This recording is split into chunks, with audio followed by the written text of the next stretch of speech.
Never done one of these live things from the phone before. I don't know how these work. How do you do it? How do you do the chat? What are these buttons? Yeah. Well,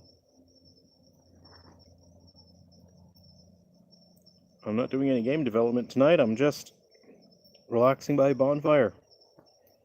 I spent the past 12 months making a Wii U and 3DS game, so I think maybe I'll take a little break tonight and just rest for a bit.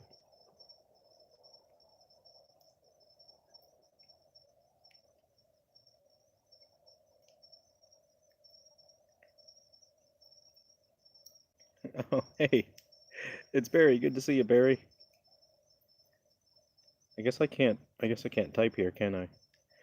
Well, good to see you, Barry. But I guess I'm on silent, so you can't hear me. So I guess I'll peace sign. Hey, Barry. Yeah, Barry can't hear me. I'm on silent.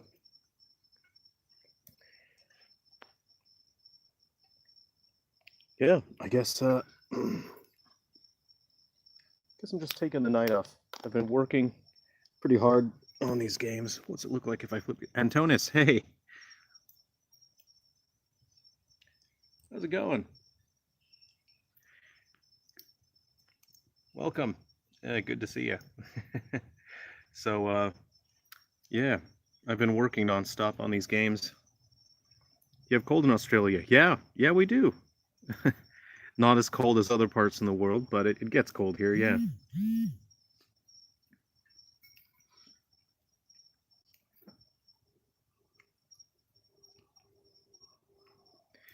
So, yeah, the past week or two, I've just been responding to requests for download tickets, people just wanting to grab free copies of the games. So it's been an immense amount of processing. So it hasn't been a very fun past 2 weeks with it's all marketing and promoting work, um, spreading the word, getting the games out there, and that's not the fun part, is it? The fun part is making the games. So uh, I guess it's nice to just sit down and relax for a while. I guess I'll just take an apple juice break. I had a coffee earlier. It's kind of late at night, so I don't think I should have another coffee. So I'm just having a nice, refreshing apple juice. Actually, not that long ago, I found a pretty nice apple cider recipe. If I can rattle it off the top of my head, I don't know the quantities. You start out with a pretty plain apple juice. You want one with the least amount of sugar as possible. But you can get some clove, cinnamon sugar in there. I think just a light dash of apple apple cider vinegar in there. You gotta heat it up. You get your cinnamon sugar in there. You get the clove in there after you've heated up. You can put it in the microwave. It's fine. Put the clove in there, but not much longer than like 15, 20, 30 seconds. Then you take that clove out of there. I usually put 2 cloves in. Give them about 30 seconds. Take them out. Oh, I can't even remember all the other ingredients off the top of my head. That was just some of the ingredients. I like to put a little bit of honey in there as well. That makes a nice apple cider.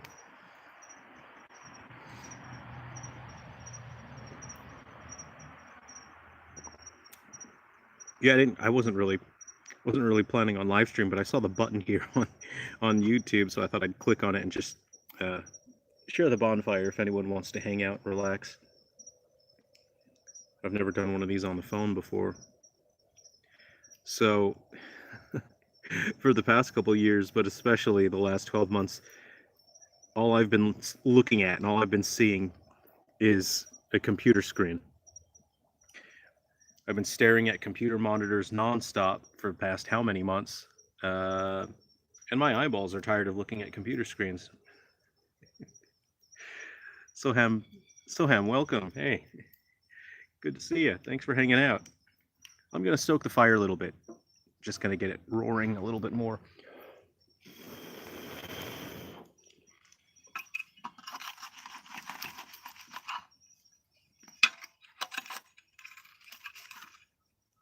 What if I can pick this guy, put him up top? Let's pick him up. We're gonna pick this guy up. We're gonna move him up top.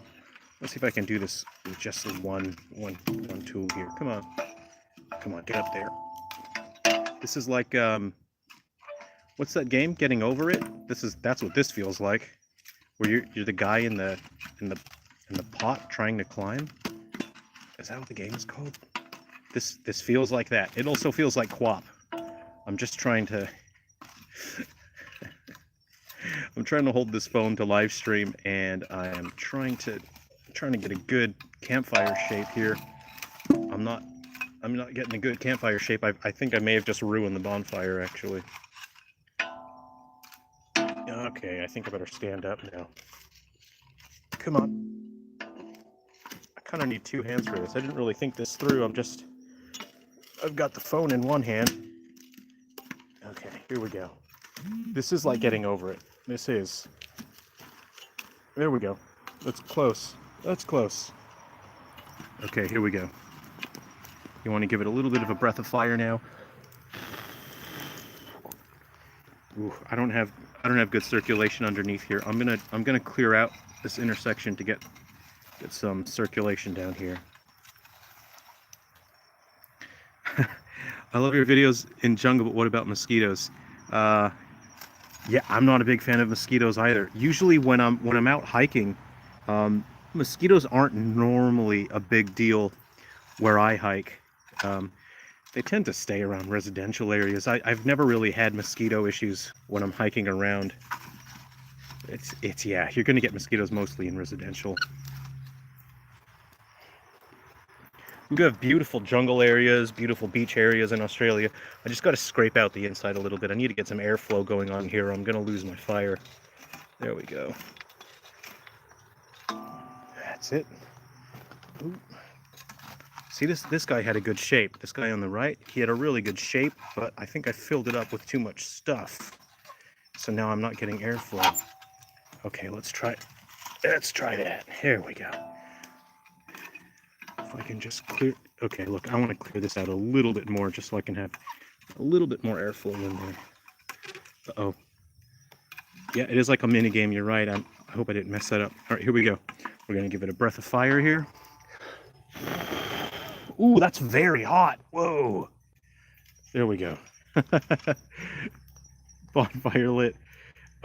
Yeah. Whoa, my phone's getting real hot. I think I better scoot back just a little bit. My phone's getting toasty here while I've been trying to get some airflow underneath here. All right, I got to give it another breath of fire here. Stephen, I don't even know what day of the week is it. Is it a work day? There we go. So you get yourself some airflow, you give it a bit of breath of fire there, and you keep your fire going. Nice. Nice. Okay. Good team effort, everyone. It's Wednesday morning, you just clocked in. Oh, well, I hope you have a good work day.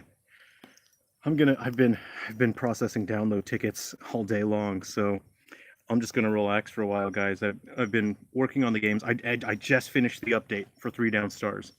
So with the update for 3 Down Stars, I've removed the loading animation from the loading screen, and that actually was leaking massive amounts of memory. So it's a very minor update for 3 Down Stars. But it makes the game way more stable. You'll be able to play for much longer before the game has any issues with stability. You also have a... Oh, okay. Sorry about that, everyone. Sorry. My phone got very hot, and then it shut off. Sorry about that. My phone was right here, right between me and the fire. And the phone got very hot, and then it turned off. So now I have an ice pack. So I've got an ice pack here. I'm holding the ice pack up to my phone, so that way my phone doesn't melt. Sorry, everyone. Okay, we're good. Are we good? We're back now. Okay, cool.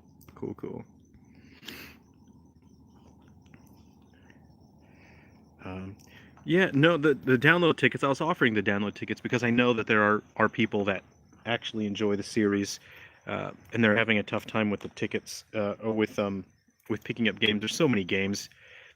that people are trying to pick up on the 3DS and Wii U right now, and I didn't want to stress people out, so I thought it would be better for people if I could reach out to people. And I know that there's at this point there's just um, the majority of people that are demanding download tickets are people that don't care.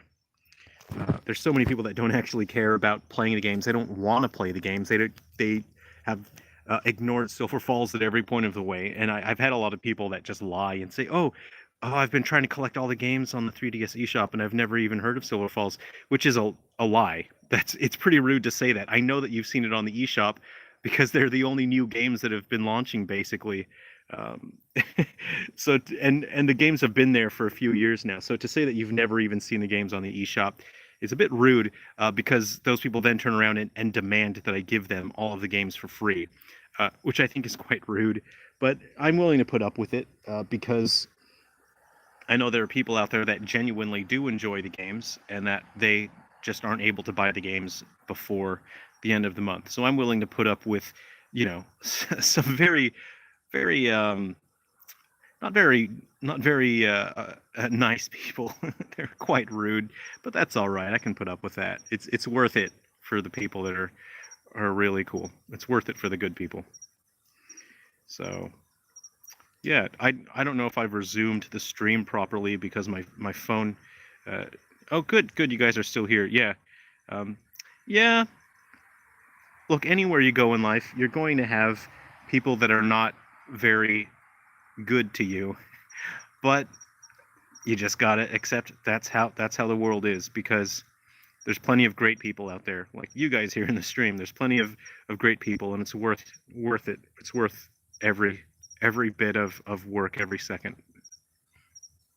Hey, you gamer, good to see you. Carmilla, hi, good to see you guys. I've been working so hard. Yeah, I've been working on the updates for the games, and I've started active development on Galaxy Bound Curse. I want Galaxy Bound Curse done and launched on the Switch as soon as possible. Steven, that's what I tell myself when people are super rude to me at work. Yeah, that's how workplaces are. You're just going to get rude people. You go anywhere, you're going to have rude people. Hey, some people just kind of suck sometimes, but that's fine. It's totally cool because I know that there are people that appreciate getting the tickets. So even if it's like 1 out of 30 that actually appreciate me giving them the download tickets to help them with their Silver Falls collection, that's worth it. So yeah, I'm trying to finish Galaxy Bound Curse. Obviously, I'm not rushing development, but I've elevated the priority on that. Um, and it's largely because people keep telling me how much they enjoy Galaxy Bound Curse uh, on the Game Boy. People just love the story and the vibe. Um, so I'd like to get that on the Switch, and I can fully deliver the vision that I have for that game. I originally would loved to have had it be a multiplayer adventure, but there were technical limitations, obviously. I hope some of these people follow you at least to the Switch era. Hey, if they do, I would be extremely grateful. That would be great. Um, Not gonna lie, I'm as excited for that NRPG as I am for the new Zelda. Wow, that's a huge compliment. Thanks, Steven. I really appreciate that. Especially with Galaxy Bound Curse DX. Like I I created that because I knew that it was going to hit it was going to hit, I don't want to say just nostalgia, but it's sort of a like a we all have a soft spot, I think, for that era of gaming. um, as you get towards the end of the 90s, I think a lot of us are pretty close to similar age range, and we feel pretty attached to that era of gaming. And so that's what I wanted to tap into with Galaxy Bound Curse.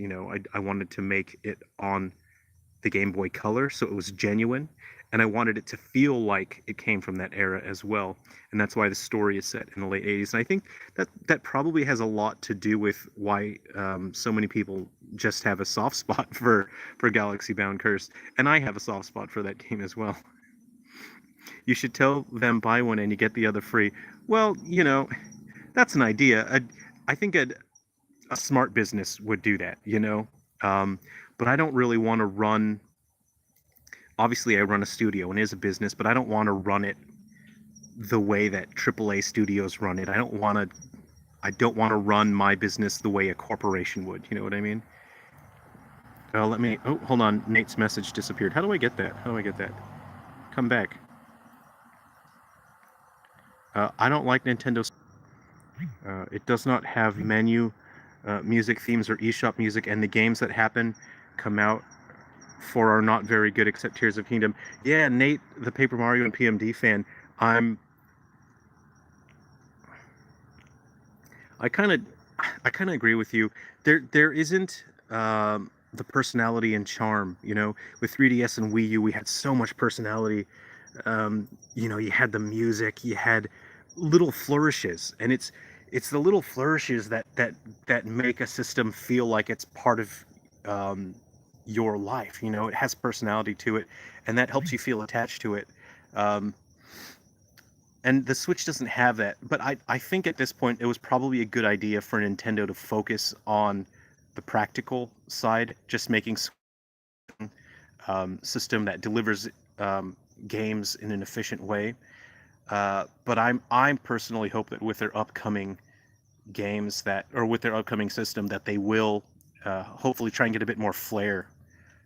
Oh, you thought Xenoblade 3 was fantastic. I I would I would love to be able to play all these games. I've played uh I think I've only gotten about 14 hours or so into Scarlet and Violet. Huge Pokemon fan. So, yeah, it's a bummer that I couldn't finish. I haven't finished Sword. Gen 8 is the only one that I haven't purchased both games for. I usually, Pokemon guy here. Come on, I was indoctrinated at an early age. So I'm going to buy both of every Pokemon game. And of course I'm going to play them both, but I haven't finished Gen 8. I haven't finished Gen 9. I really like uh, Violet. See, I had to think there for a second. I didn't even remember which one I had. So I'm and and because I really want to get the next Switch games out for Silver Falls, I don't think I'll actually get a chance to catch up on the games anytime soon. But that's all right. You know, I can chat to you guys. We have our Discord, so I can hear about the games from you guys. Sorry, I'm just adjusting. See, because the phone is so close to the fire, it's actually overheating. So I've got this nice ice pack here, and that seems to be working. Carmilla, I just got back into Pokemon with Violet. I love my scrunkly gremlin drowsy. I really like that you can see the textures on the Pokemon. It just adds so much more personality to them. Uh, it's so adorable. Nate the fan, I already had a Nintendo Switch, but I just... Oh, hold on. No, I clicked on something. Oh, no. Did I... I think I may have accidentally clicked on putting someone on timeout. No, no. How do I undelete that? Sorry, hold on. Sorry, Steven, I accidentally deleted one of your messages because I was adjusting my ice pack. Hey, from the void. Hey, thanks. Good to see you from the void. Uh, awesome. Good to hang out. Thanks for sharing and enjoying the games. I really appreciate that. Um, uh,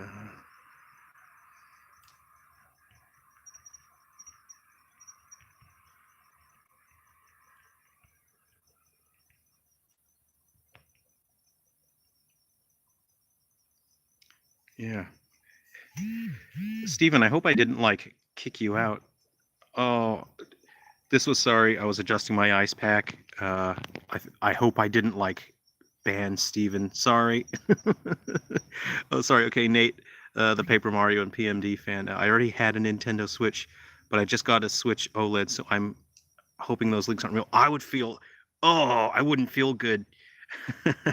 You know how so I'm a big fan of the those handheld emulation devices like the Anbernix, the Retroid Pocket, and was it the Retroid Pocket 3 where like a week after they started selling it, there were issues with it, and so they started selling the Retroid Pocket 3 Plus, and people were not happy. And I think that's not good brick business practice. That's you shouldn't do that. Soham pal. The thing with the Switch is that the Nintendo handheld is now dead. I miss handheld specific games. Yeah, there's a different design philosophy and a different mentality that goes into the handheld games, and I miss that. You're right. They do feel different. That's you can tell when something's a DS or a Game Boy or Game Boy Advance game from the void. Yeah, I'm so appreciative of all your coverage. It was really fantastic. I've been sharing it with everyone. Um, I really appreciate that. And I'm really looking forward to having um, the development environment for the Switch is way better than it is for the 3DS because I generally so when I'm struggling with Unity, like the vast majority of my games, on average at this point, 90% of my development time is spent fighting Unity and then tricking Unity into working and then tearing apart my games and re-engineering them to make them work because Unity is broken in some way. And that's 90% of the development time where I don't even get to work on the game. So the things that suffer generally, it's the audio that suffers. So like I don't get to do a lot of environmental sound effects and integrating the sound in a more immersive way in terms of like tutorial systems that help explain systems to you. Those are the stuff that I generally sacrifice to the development uh, the development deity, I guess, that is Unity. And because Unity's so broken, I have to spend so much time tricking it into working. And then I have to focus on trying to get rid of bugs and glitches and making the core experience is good. I have to make sure there's a massive amount of content. So there are certain things that I have to sacrifice. And generally, I, I I already, in terms of design philosophy, I already don't like hand holding, and I want people to discover mechanics on their own because I think it's rewarding. And you feel like you've earned that empowerment when you just stumble onto that mechanic and you find it, and you feel more attached to your experience because of that. And I think it's more rewarding. And I know that in general, we're conditioned to not really have that kind of patience. We just want to get in and we want to play the game. But that's not the tempo that I want to create with my games. I want my games to be more of an experience, and they don't really like force you or guide you too much, you know. But in the future for upcoming games, I do want to have more optional explanations and guides. And another major reason why I don't have a lot of tutorials and guides in my games is that Unity leaks an immense amount of memory when you have any user interface stuff. So stuff like icons, text, windows with text in them. It may seem weird. Why does Unity leak a fatal amount of memory? When you have something as basic like a text window, you have a sprite with text in it and a little icon or something, and then, pardon my French, but God help you if you animate anything in your user interface, because if you animate something, Unity is going to instantly leak a critical amount of memory, and in a couple of seconds you could crash your whole game. So that's also part of the reason why there isn't a lot of tutorial stuff in the Silver Falls games. So it's a couple of things that contributed to it. But overall, in terms of design, I just don't really like the hand-holdy stuff.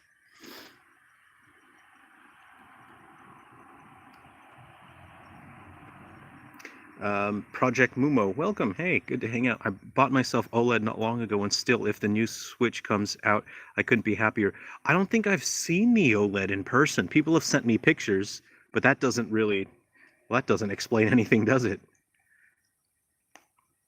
Hey, Jason. Good to see you, Jason. Welcome.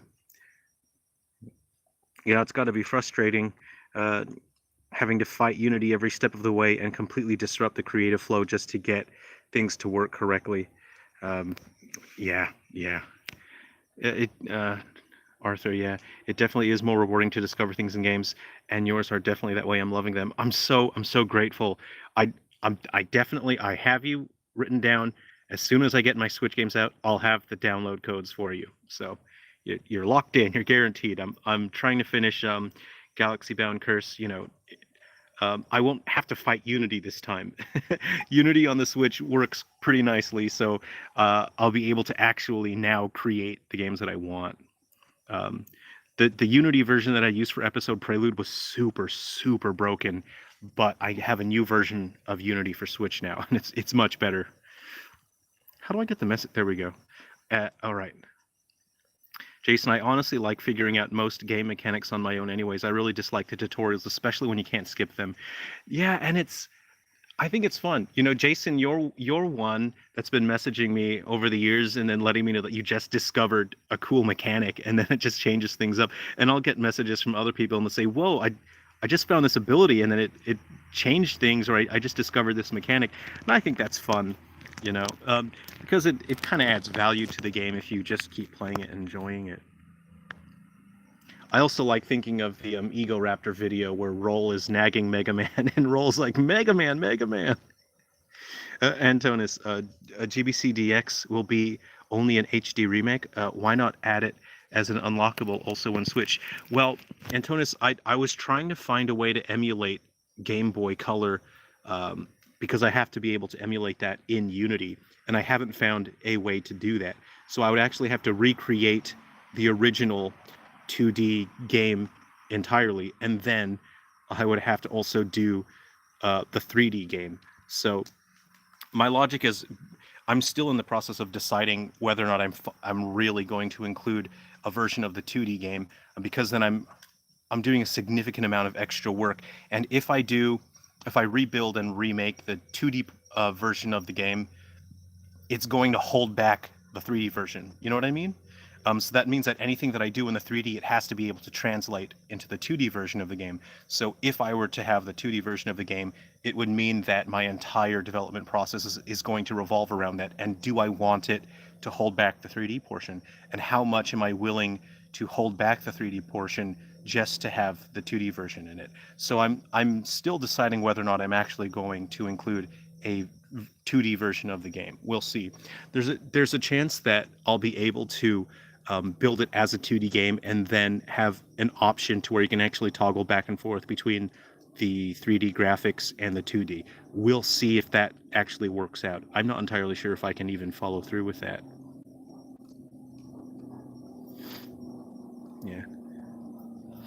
Yeah, Arthur, glad to be of help to the 3DS Wii U community. I love these systems and I love covering them. Yeah, I've subscribed to your channel. I hadn't. Actually, there's a number of content creators that I've subscribed to now, just because they said they just found out about the games, and I thought, oh, I'll check out your channel, and that's usually what I watch during the day. So while I'm working, I'll watch heaps of videos just like yours, So yeah, guys, click on From the Void Games. Check out his videos. He's got awesome coverage. He's in the comment section right now, so go subscribe to him. He's got great videos. And that's basically what I watch all day long while I'm working on my games. I like hearing about people talk about the games that I like. I really like David Vincent. He's my favorite RPG content creator. Indrajit, good to see you. So Hempel, I would love to have Galaxy Bound Curse added to Nintendo Switch Online. I'll ask. I don't think it's allowed because it wasn't made under agreement with Nintendo. Galaxy Bound Curse was made with homebrew tools, and it was never an official Game Boy title. So I don't think it would even be allowed. But I'll ask because I do have I used GB Studio, and there's a new version of GB Studio now that will let me probably fix a heap amount of issues with Galaxy Bound Curse on the Game Boy. So I need about a week to 2 weeks to upgrade Galaxy Bound Curse using the new version of GB Studio. That should fix all the freezes and hanging, because the version of GB Studio that I used was public beta. So obviously there's going to be glitches. So we'll see. We should be able to fix that up, and we'll contact Nintendo and see. The back of the Nintendo Switch OLED smells like lead for some reason. Whoa, really? That doesn't sound good. Hey, Mike Garcia, good to see you. Thanks for coming to hang out. We're just having a bonfire. We're just hanging out here. Jason, well, it's free to download original GBC game anyway, so it's always easy to play the original. Yeah. Like Dragon Quest 11. Indrajit, it's raining here and I am chilling to reading books and live chatting. Nice. Indrajit, I am working on Animele for the Switch. So again, I have to redo the graphics for all the animals.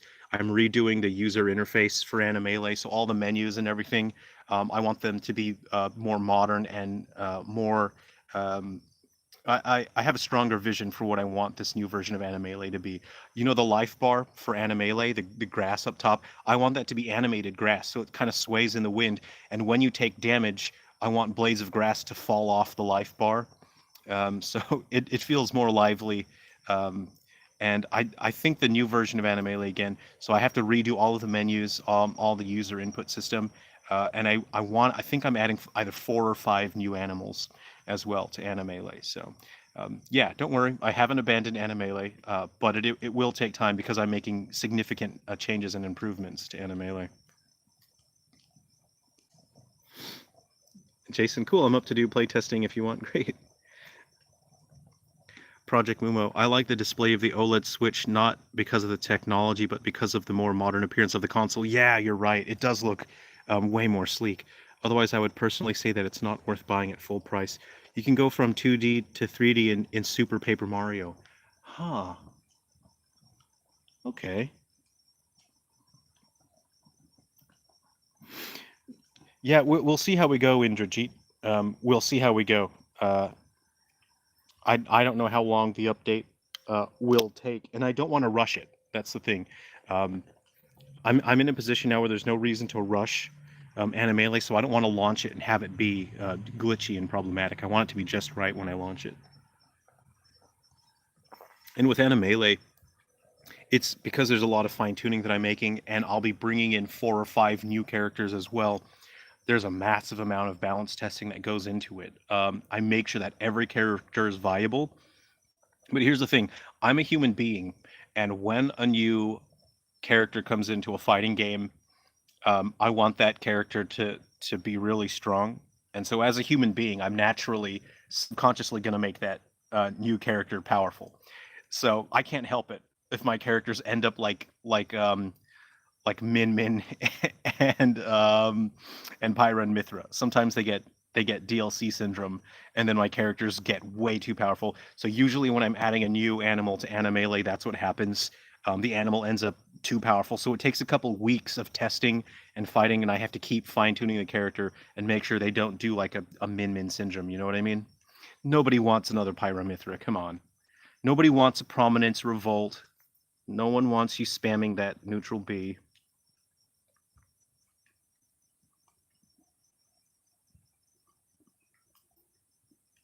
How do you flip that? There we go. Flip that.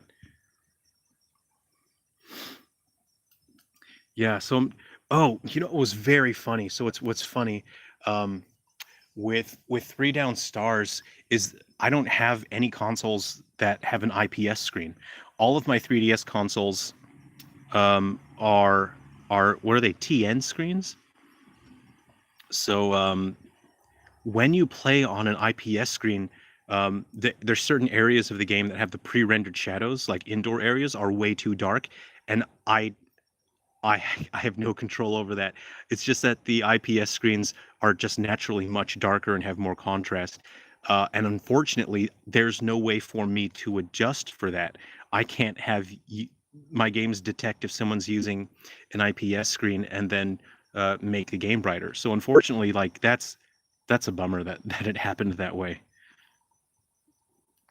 And because there's no post-screen processing with Unity on the 3DS, there's no actual way for me to make the game lighter programmatically as well. Yeah, IPS and TN. Thanks, Carmilla. Indrajit, I noticed a glitch that when in Animele, if you select a character and the announcer said, for example, choose line, announcer said line, but others for when I select Snake, the announcer doesn't said. Huh, okay, I'll look into that. Um, and that's why I want to make Animele for the Switch now, because across different Android devices, the games are going to run inconsistently. Jason, what was the first game you had ever released? I was surprised when I went back and looked at some of the cool games you made in the past. Well, commercially, I'd say Animele was my first commercial title, but I had made free games before that. Um, just fun free games that I released on the internet. Antonis, also 2D and 3D. in Switch 3DS version of Dragon Quest XI. Yeah, that looks so cool. So this could be done for GBC DX. Well, it could be done for any game, potentially, but it takes an immense amount of work, and the entire design of the game revolves around being limited to that 2D style to make it compatible. So my phone's getting hot. Hold on. I think I need to get another ice pack. What if I just sit a little farther back from the fire? See, my ice pack's gotten very warm now. I think we're all right. No, we're cool. We're cool. Though I might grab another ice pack pretty soon. Yeah, I think I need to refill my apple. I should have made myself apple cider. I didn't even think about it. Because this is an apple juice that's got low sugar content in it, and it's what I use as a starting base to make my apple cider.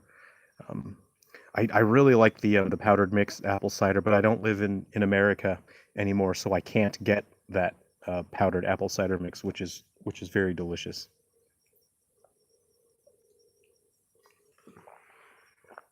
That is good apple juice, though. Where's my poking tool? Hold on, gotta find my poking tool. I'm gonna stoke the fire a little bit, or we're gonna lose it.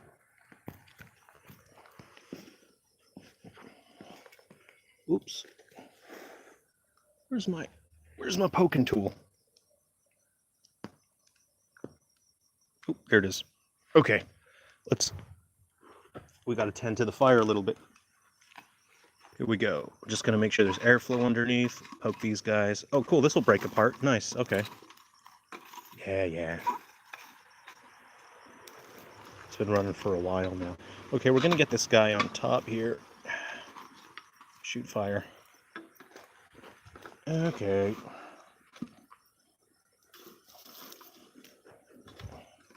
Just make sure we got good airflow underneath through there, and that should keep it healthy.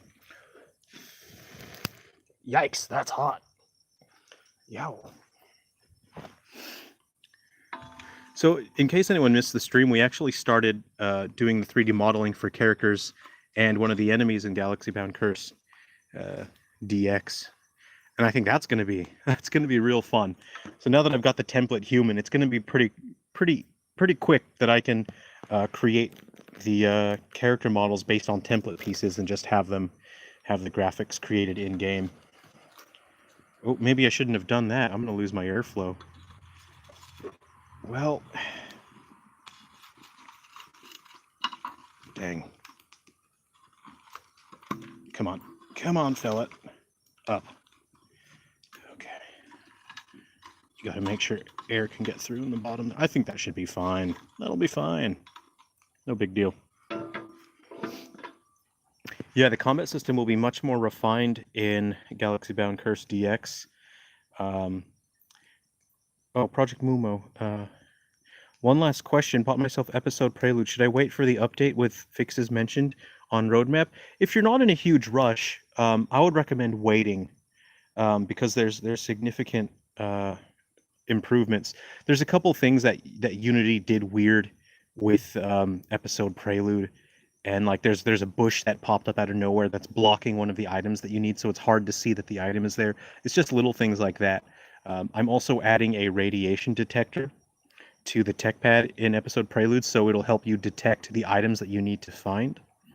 And yeah, there's just a number of things that I couldn't do at the time due to development issues. You don't have any food to cook sausage and fire and eating. That would be great. I already had dinner, so I'm not that hungry. But yeah, I'd love to put a Kransky and cook the Kransky over the fire. That'd be really great. Maybe next time. We'll think about it for next time. We'll do another live stream over the fire and do that.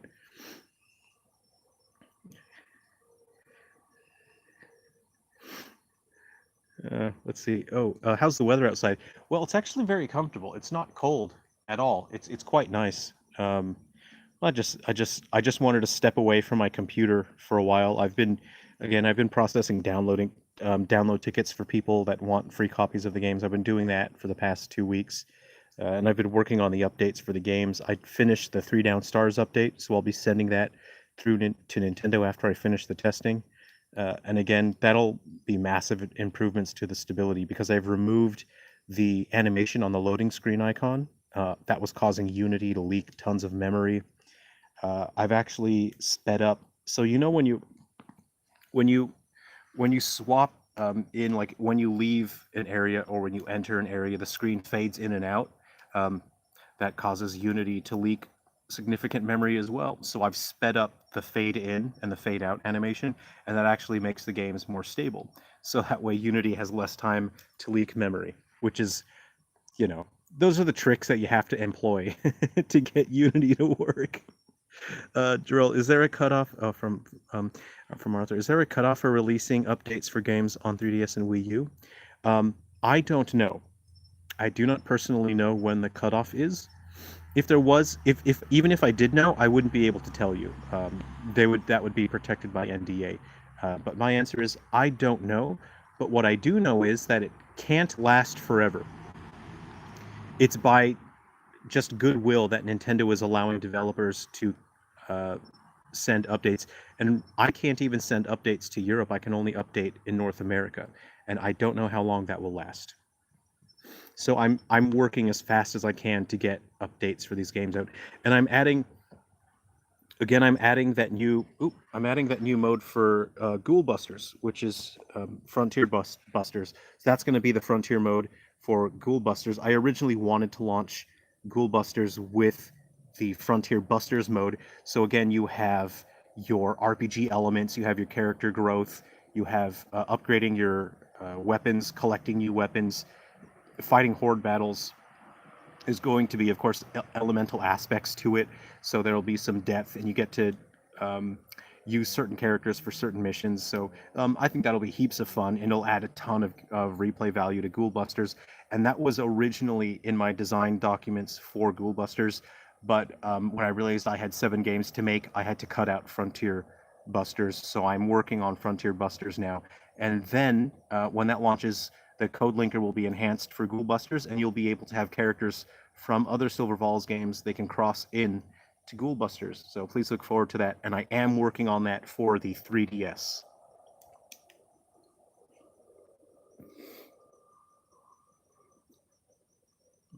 Jason, another 3 Down Stars update. It's incredible. The game is honestly in great shape now.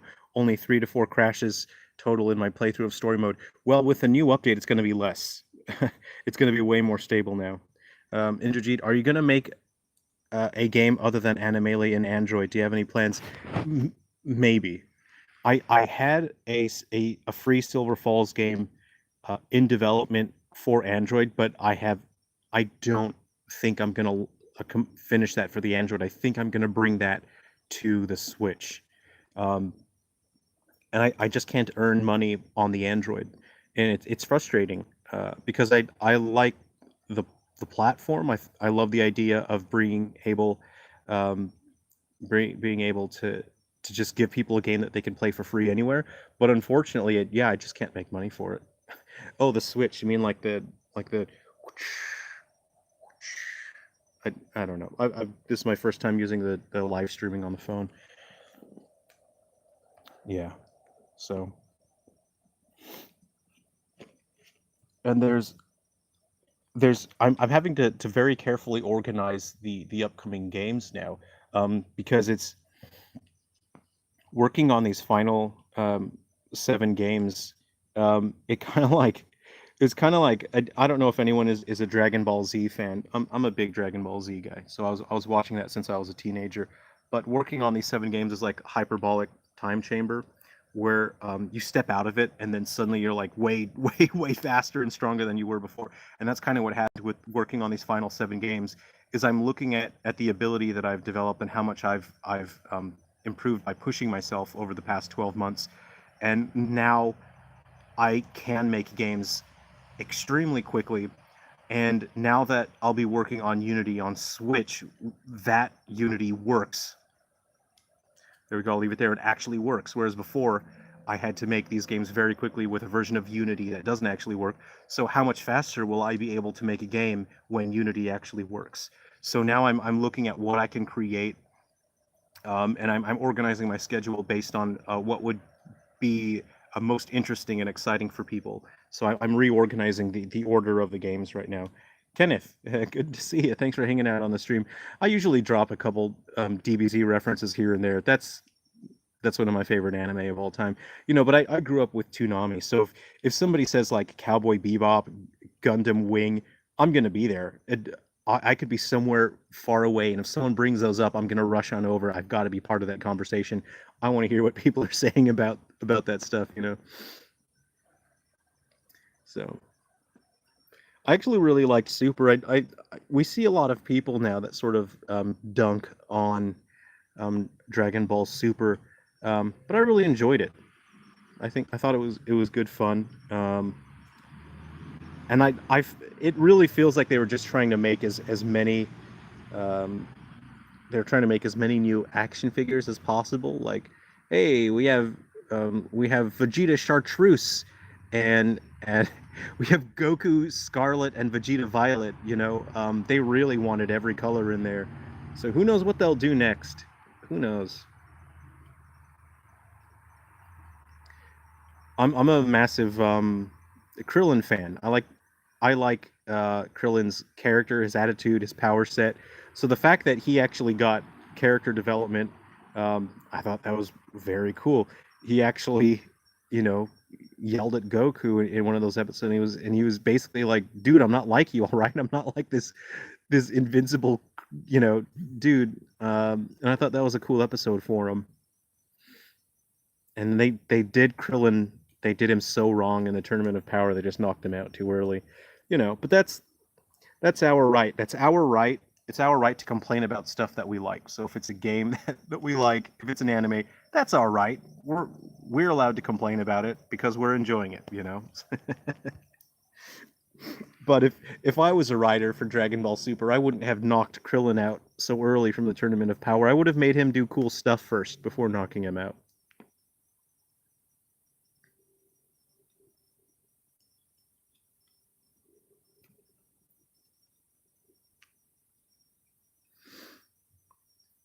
Yeah, what else? Yeah. Oh, hey. So I didn't mention this. I haven't announced it, but I've been taking my notes. So there usually a couple times a month I'll sit down, I'll analyze what's going on with the series, the reception of the series, and how people are enjoying things. And I've actually put Diamond Island back on the schedule. I had pushed Diamond Island far back, but I'm I'm starting to think I'll finish and launch Diamond Island on the Switch before um, Road Past Guilt. Oh, there's a message there from Indrajit. Do you watch One Piece Red movie? I haven't seen One Piece Red, but I'm a big One Piece fan. So when I've got time, I think I'll go and just try and watch all the One Piece movies. I don't think I've even seen any One Piece movies. Um, because I've been working so much, and I only got into One Piece about 2 years ago. But at that point, I was working so much. So anyway, yeah. So if you guys haven't heard of Diamond Island, because I had only mentioned it pretty briefly a couple years ago, that was supposed to be the HD console counterpart. So I wanted to do Diamond Island for the Switch, and that would have the same gameplay as Ruby River, which would be on the 3DS. So they'd be like the same style of game, different consoles. So now that I've finished Ruby River, I can actually take all of the framework that I built, which is actually called the Moose Steak framework, and I can bring that onto the Switch, and then I can build all new visuals and enhancements. So people have responded and reacted so positively to Ruby River, and people just all day long, I'm getting people asking me to bring Ruby River to the Switch, but I can't really do that because if I enhance Ruby River and I improve the visuals, it would just be Diamond Island. So it would be better if I just kept Ruby River and Gaiden exclusive to the 3DS, and uh, new New Kafa. That's fun. It will be harder to stand out with a survival game on Switch. Best of luck. Yeah, yeah, absolutely right. Which is why I had pushed Diamond Island farther back in priority because it is going to be very hard to stand out. But I'm not really worried about that uh, for Diamond Island because I'm not trying to reach a new audience with Diamond Island.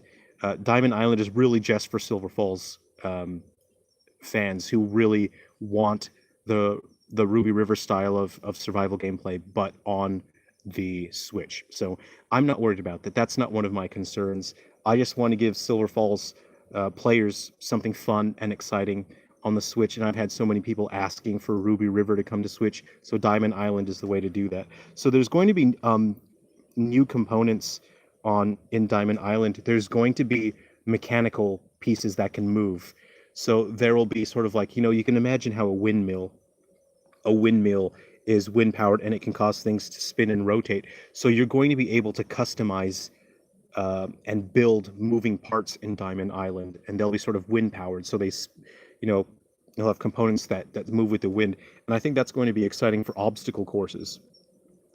And you can build basically your own massive machines in Diamond Island, uh, and you can build smaller ones. You can, maybe attach like your blades or spike traps to machine parts, and then you can build sort of these big mousetrap, things to defeat your enemies. So I think that's what's going to be quite different about Diamond Island is the mechanical stuff.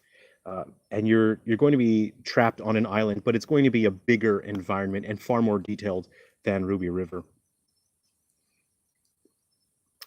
Kenneth, have you seen Dragon Ball Superhero movie? I've seen every single Dragon Ball Super movie that's come out.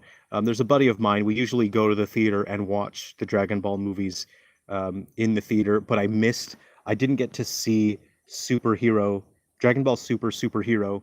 I didn't get to see that in theaters because I was busy with development. So I have not done any social life stuff in the past 12 months. And here's one of my favorite things. This is why we love Akira Toriyama. In interviews, people ask Akira Toriyama, they'll say, "Hey, did you know that the name of the movie is kind of repetitive? It's Dragon Ball Superhero." And then Akira Toriyama says, "Oh yeah, I guess I didn't notice that. I forgot it was called Super. So the word super in there twice. So I guess it sounds weird. Oh, I just forgot." Um, and I love Akira Toriyama's style of humor because he's not dumb. He obviously did that on purpose, and he's trolling people when he says that he forgot the name of the anime. And you always see people online react to it and they go, "Oh, I can't believe it. Akira Toriyama forgot this. Oh, he forgot the name of his own anime." Okay, so you fell for it. You fell for the troll. I thought it was very funny while when he did those interviews. I thought it was great. So Dragon Ball Superhero, pretty great. Soham Pal, will Umbra be coming to the Switch? No. Umbra will stay exclusive to the Wii U because the core experience relies entirely on the gamepad, the Wiimotes, even the balance board to some extent. So that will stay. But if I ever did port anything to the Switch, it would actually be Frontier Hunters mode. I know that people really enjoy Frontier Hunters from White Inside Its Umbra, so I I had I have considered just bringing Frontier Hunters to the Switch just so more people can play and enjoy that. Carmilla, I was waiting for the 3DS one. I can't remember the name because life being trans in the US so ass. I haven't had a lot of time to do much. Time is the worst, right? It doesn't matter if you're a student or an adult. You just don't have time for anything. So you really just got to pick your battles. You just got to try to optimize. Um, you know, uh, Try to multitask. I try to multitask, but I've been focusing on work, so unfortunately, my social stuff is all. I'll catch up to my social life eventually. Um, I'm loving Ruby River, so Diamond Island will be really nice to get. Yeah, and Diamond Island it'll have the enhanced visuals that are like Episode Prelude. Episode Prelude was my uh, sort of first step into the HD visuals for Silverfall. So episode prelude is there to let people know what the games will look like moving forward. That's the absolute farthest I could push the Switch in terms of visuals and presentation. And for me personally, I'm very um, content with how that the visuals look in episode prelude. But of course, I'm going to keep pushing to see how much more I can improve that. Nukatha, heck, if Nintendo actually puts out a new console in a year or two, pushing Diamond Island to an early release exclusive to that could establish a new audience. Absolutely. The very second Nintendo offers development kits for their new console, I am going to be there 100%. I'll be making games for their new console as soon as possible. I think I might need to get a new ice pack soon because my phone's getting warm again. Nukatha, early 3DS eShop titles like Mutant Mutts and Mighty Switch Force are still what people think of when they hear 3DS eShop games. Yeah, that's yeah, I kind of think of I think of Gunman Clive and Dylan's Rolling Western. I like the control scheme for Dylan's, but I think it was kind of tiring after a while. And I heard someone say that the follow-up Dylan game used a different control scheme, so I think that's probably a good idea. I I can't wait to see what Nintendo's going to do for the next console. I'm quite excited about it, but also I'm dreading it because I don't know um, I don't know how broken Unity is going to be for uh, their next console. And I I'm just feeling apprehensive about having to learn the quirks of another version of Unity where things don't work the way they're supposed to again. And I'd really love to start using something else like Unreal, honestly.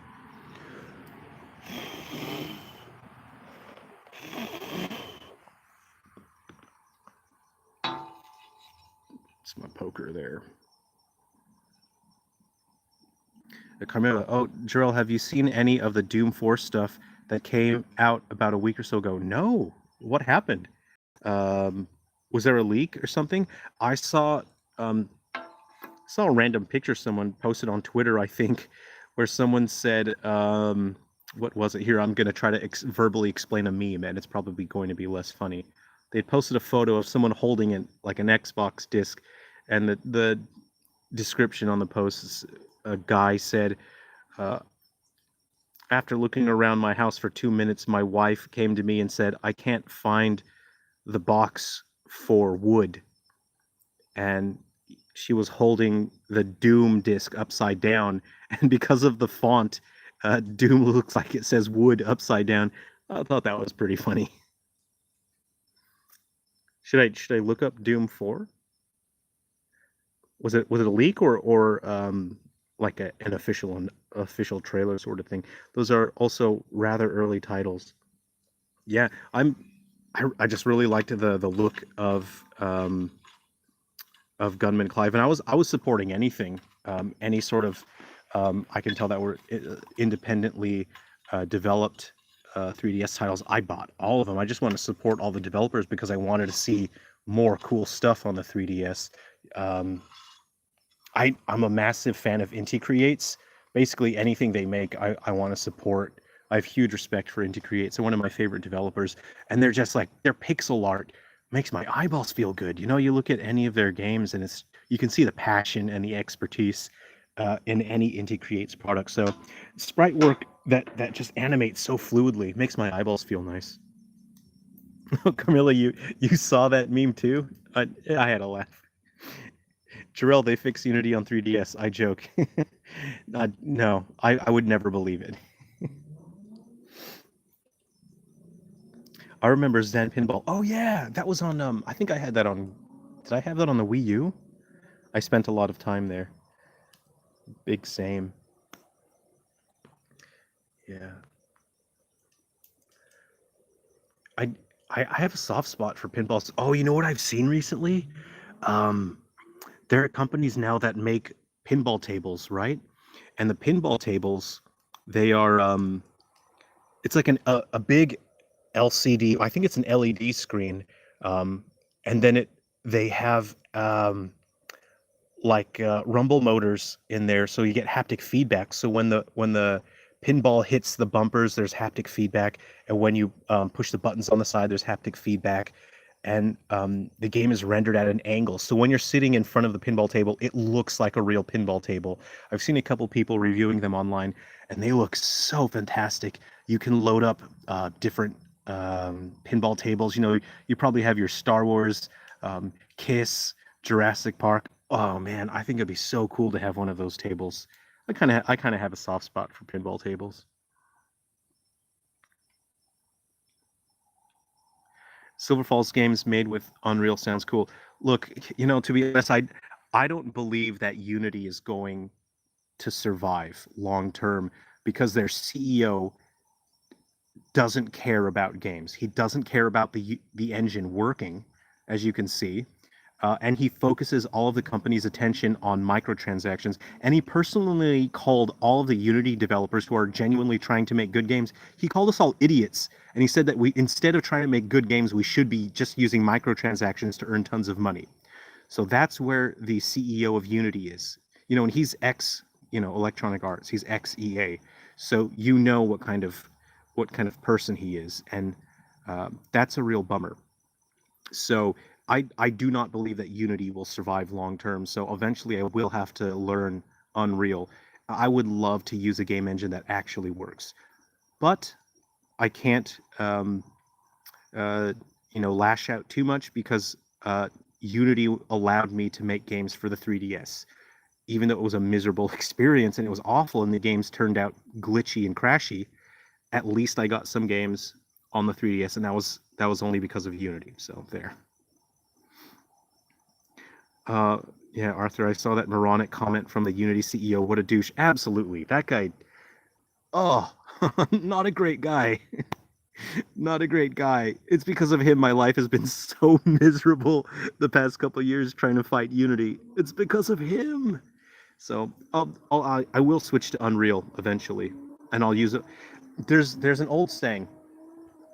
There's an old saying that my great grandpappy used to tell me ever since I was young. It's one of the earliest things that I remember my great grandpappy telling me, and that he said the difference between Unreal and Unity users, and you'll pardon my French here, it's late at night. I think we're all right here. We're all adults. This is what my grandpappy used to tell me. The difference between Unreal and Unity users is that Unreal users talk shit about other people's game engines, and Unity users talk shit about their own game engine. So that's how you tell the difference between an Unreal user and a Unity user. Clearly, I'm a Unity user.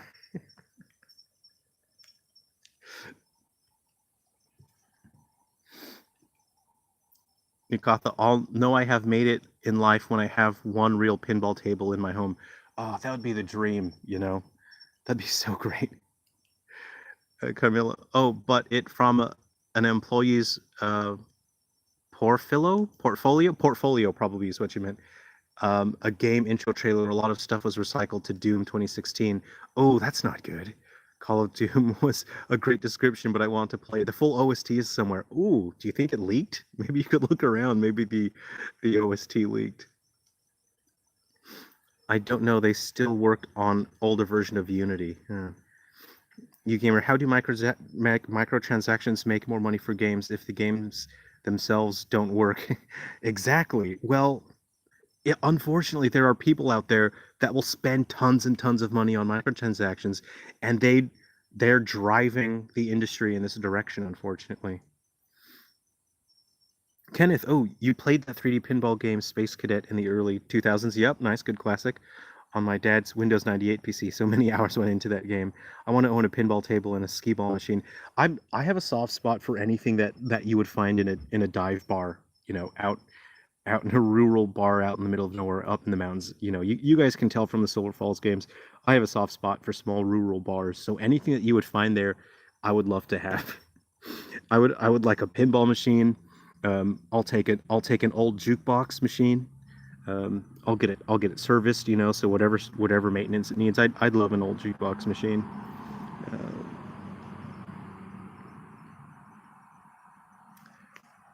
yeah. I think this is a pretty cool, chill way to just hang out and chat. And I don't have to work. I don't have to look at computer screens. We can just hang out and talk about gaming and whatever. Um, didn't someone recently made an HD remake of that that's pinball, didn't they? That used to come on the Windows machines. Yukatha, are there any lost games you hope we'll see in the future? Stuff like F-Zero Virtual Boy spinoff. Obviously, anything lost. I love that because you know how we got Star Fox 2 eventually. All that stuff, I love it. I don't know. I can't think of anything off the top of my head. Um, oh no, I can. I would love if somebody leaked Resident Evil 0 for the N64. Ooh, you gamer says Earthbound 64. Yeah, that's a good one as well. Um, I'm a big Resident Evil guy, so Zero is one of my favorites. So oh man, I would really like to see Zero on the N64.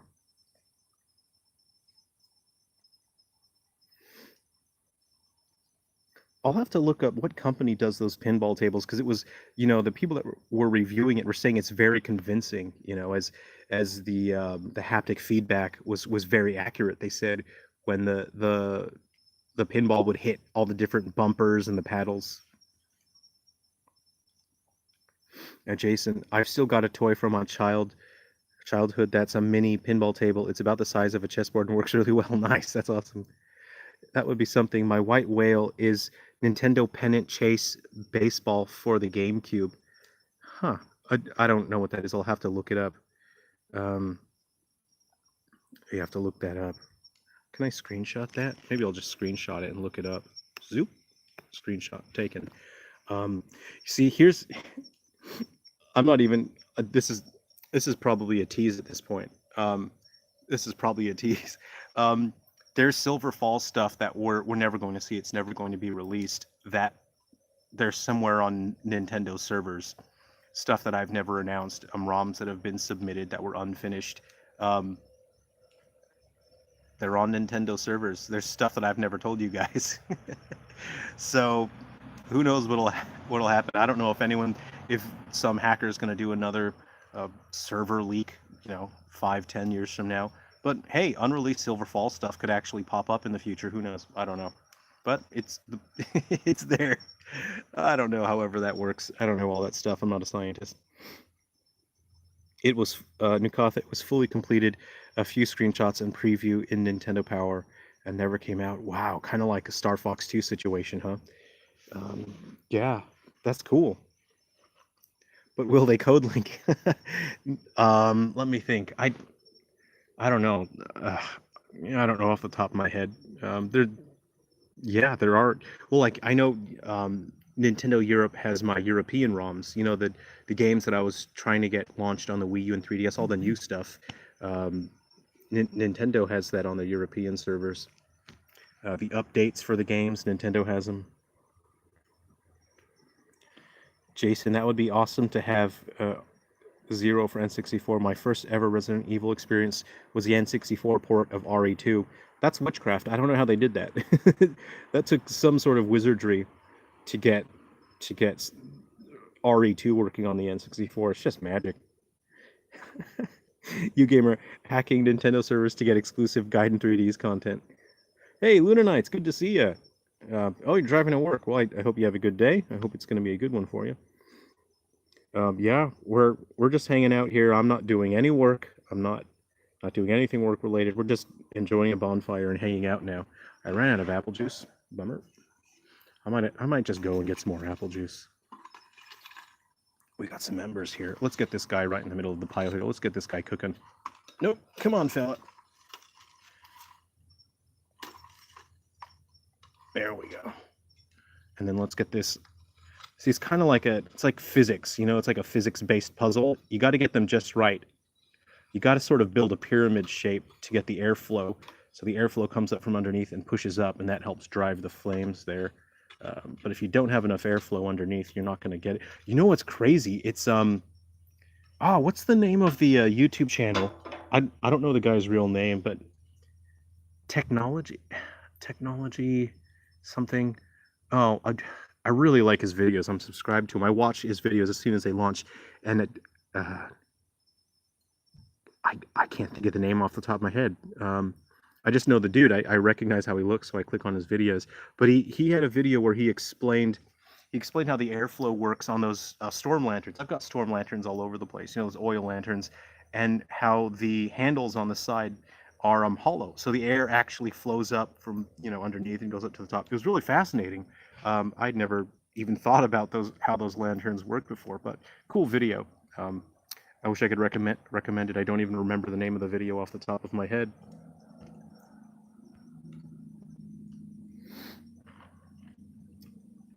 Ah, Jason, I remember the Silver Falls side-scroller Metroidvania you had once planned. I still have a screenshot of it.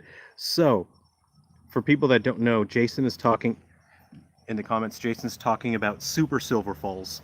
That's something that I have in development, but it's not active right now. That's going to be down the line. But the code linker data for Super Silver Falls currently exists in almost all of the current titles.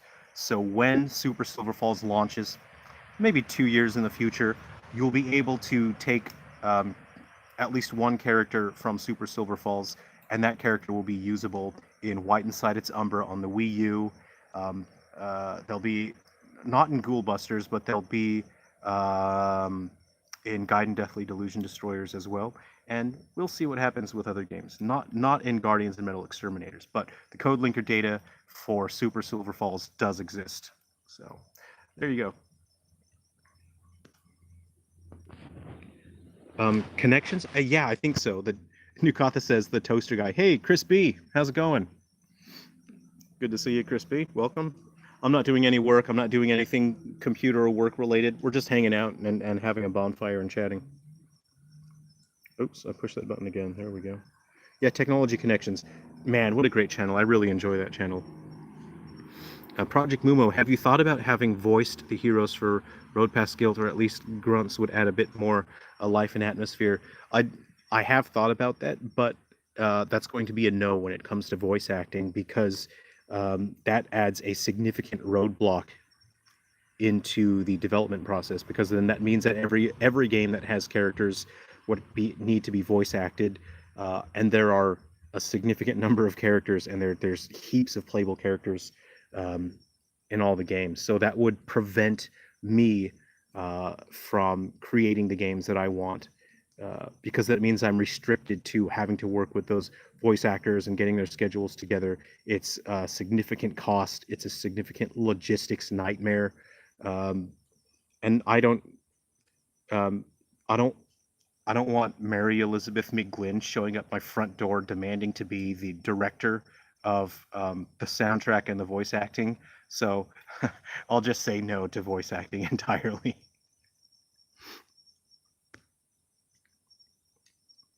But grunts, maybe. You know, I'd thought about grunts, you know, like battle stuff, you know, but it would be tough, because then I would need unique voice actors for every character, and then it's just a logistical roadblock, and it would make the games worse overall. Please recommend a restaurant in Australia if I ever visit. You want to take the airport train. Okay, so you need a restaurant recommendation. You want to take the when you alight from the airplane, you want to get on the airport line. You want to go into the city, and you want to take the train to Circular Quay.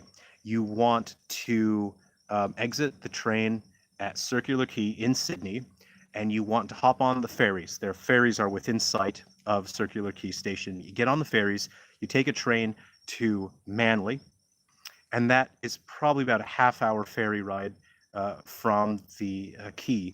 That'll get you to Manly, and you want to walk down the boardwalk, down the beach. There's only really one way to walk down to Manly Beach, and on your left-hand side, as you're going, before you get to the beach, it's probably about a block before you get to the beach, you're going to see a hotel that's got a fish and chip shop. Hard to miss. It's got big windows. It's set up like a fisherman's hut on the inside, and they have excellent fish and chips. You want to get the calamari rings if you can. Chef's kiss. Best calamari rings I've had. But great fish and chips as well. Excellent environment. You can sit at the beach. Great vibe, great environment. People are beautiful people are walking up and down the streets. People are surfing. People are walking their dogs. Wonderful, wonderful place.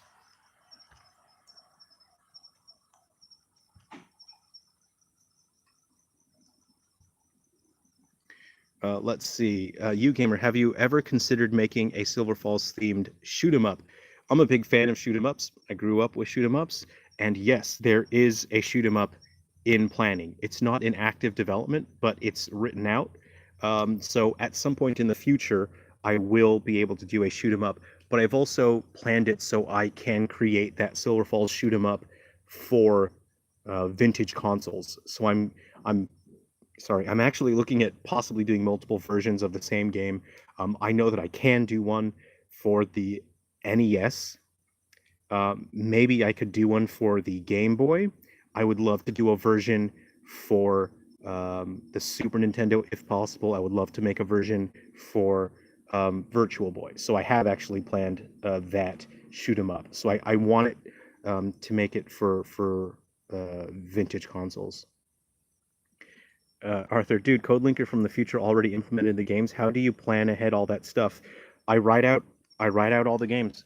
So I have around 30 to 40 Silver Falls games where they're pretty much in terms of planning, um, they're basically like 50 to 60% done. The stories are there, the characters are there, the concepts for the games are there.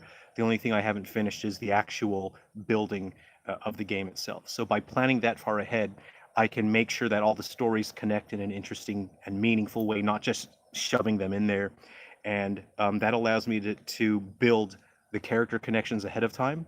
And so games that will be coming out 1, 2, 3, 4, even 5 years from now, you'll still be able to plug those games into the current Wii U and 3DS games through the code linker, and you'll actually be getting characters from the future, and they'll be jumping back into the Wii U and 3DS games. It just takes planning. I know exactly what I want to do with the series. I've got a clear vision of what I want to do with Silver Falls. So all I got to do is write it out and make sure I can execute it.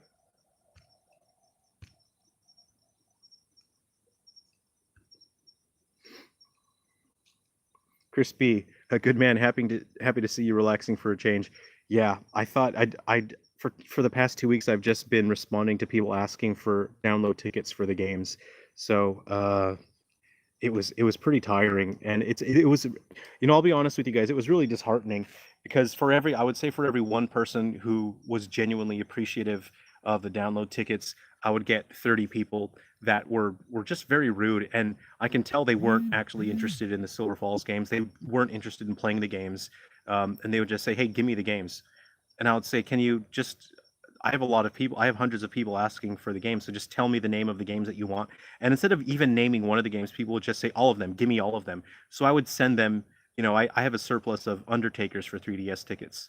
Um, so I would give them, that one. Sometimes I would give them Guardians and Metal Exterminators, and then they would say, "That's it. Give me all of them. Give me the rest of them." And I thought it was very disheartening that people have an attitude like that. And unfortunately, the vast majority that I've been dealing with the past 2 weeks has been that. And then, um, obviously, I put up with it. I'm happy to deal with that horrible attitude because I know there's people actually appreciate the games, and they appreciate that I'm helping them out with these download tickets. So that's why I put up with it.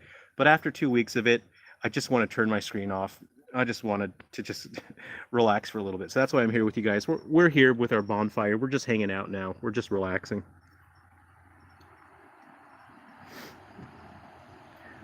Carmilla, what's your favorite Guilty Gear?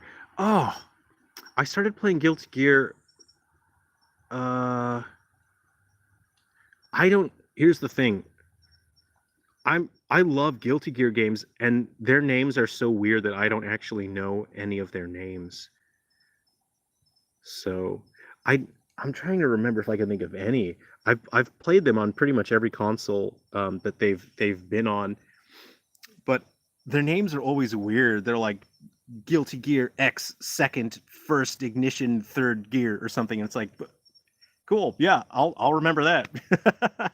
So I don't actually have a favorite Guilty Gear, but I kind of I really like Faust. He has really cool disjoints. He's usually my favorite to play, but generally, like the newer Guilty Gears have had even more weird, bizarre characters. So I really like the weird characters. Anyone that's got a puppet mechanic or like a bizarre disjoint, I really enjoy that. Uh, Jason, what's wrong? You don't want to voice 30 characters all yourself? I would love like if there was like a voice changer application so I could create custom voices. That would be great. Maybe in the future that'll be there. A fun fact for Three Down Stars: there's only one character that is fully voice acted in that game. It's the duck. Yes. So when duck season comes out, you can use Code Linker to get ducks to help you, and the ducks are voice acted. So there you go. Chris B, did you like when gaming ports used to just mean a totally different game based on whatever the game was? Modern gaming ports are kind of the same nowadays. Chris B, yeah, absolutely. I loved when we got like, oh, here's Abe's Odyssey for the PlayStation, and then oh, here's Abe's Odyssey for Game Boy Color, and it's like cool. I want to see what's different about this thing. I like that kind of thing. I thought it was fun because there's new personality to the games and a new experience to it. So yeah, I do miss that. And you can tell I'm tapping into the appeal of that with the Silver Falls games, but there are no ports really. The only port right now is Undertaker's, but that's kind of the appeal that I wanted was what if Silver Falls was an NES game? What if Silver Falls was a Game Boy game? And that's the excitement that I'm trying to tap into.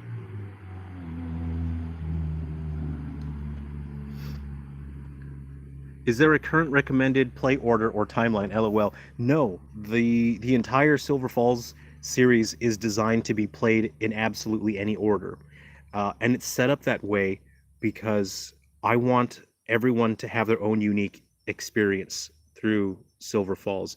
The order that you play the game influences which characters you'll feel most attached to. It influences the way you think about those characters, and it also changes or it determines your perspective on certain events that occur in the games. So the whole series, even going forward, it will always be designed to be played in any order, so everyone has their own unique experience going through it. It's kind of like what inspired me to do that was this. In real life, like you can have a friend where it's like they could do the worst thing in the world, and you would excuse them for it because you respect that friend and you really care about that friend. So if your friend did the worst thing in the world, you would just be like, oh no no no, you'll come up with excuses and be like he didn't mean it, and he meant well. Um, Whereas someone else who isn't close and they heard of your friend doing this thing that isn't that great, someone else entirely would go, well, that's wrong. That person is a total jerk. And so that's sort of what inspired me to create the series where you can play in any order, is that you view people differently based on the time that you've spent with them. And I thought that'd be an interesting way to create a series. 30 to 40 games. Wow, that's impressive from Arthur. This is really cool. It's like a dream because it's usually the other way around. Think Zelda, they never plan ahead and keep filling in plot holes. Yeah, you're not wrong. You're absolutely right. I um I have the Hyrule Historia, and it's kind of funny because you look at it and you think this looks like Matt Pat put it together for game theory. Like he just, oh, what kind of details can we slap together? I might have to get a battery pack. My battery's actually getting pretty low, so I think I'll grab a battery pack and I'll refill my apple juice. Let me just have a look at the comments here. Chris B, I hate to say this, but as you get bigger, I think you're going to have to stop giving out games, etc. It's a nice thing to do, but it's going to get too much very, very soon. Absolutely, you're right. You're right, Chris B. And the only reason I'm doing it right now is because um, we launch these games and there's so little time. Like with Guide and Deathly Delusion Destroys, people have just over 2 weeks to pick up the game. So that's why I'm doing it anyway. I got to soak this fire a little bit. Poke, poke, poke. Let's give it a poke. All right, I think I might just grab another log and chuck it on here. Okay, I'll be back in a second. Please just give me a moment. I'm going to grab another log, and I'm just going to grab my phone charger. Be right back. I need to grab a battery pack. Can I sit this here? Back in a second. Sit this here like that in my cup holder. Be right back.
All right, everyone, I'm back.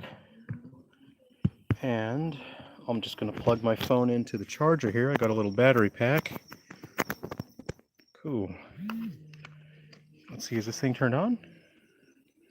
Yep, cool, we're charging. Nice. Nice. I just got to give this thing a breath of fire real quick.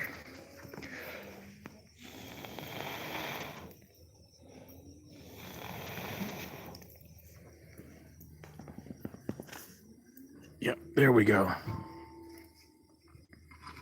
Oh man, I've got a funny story to share with you guys.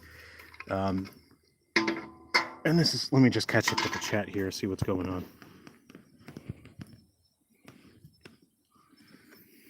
You gamer, why are people so rude and entitled to treat indie developers like that? You're not entitled to free games. Well, you know, if you offer something free, people are going to expect it. I think a lot of the people out there just wanted to fill up slots and say that they got, you know, some final 3DS games. They don't, I could tell a lot of people didn't actually care about playing the games.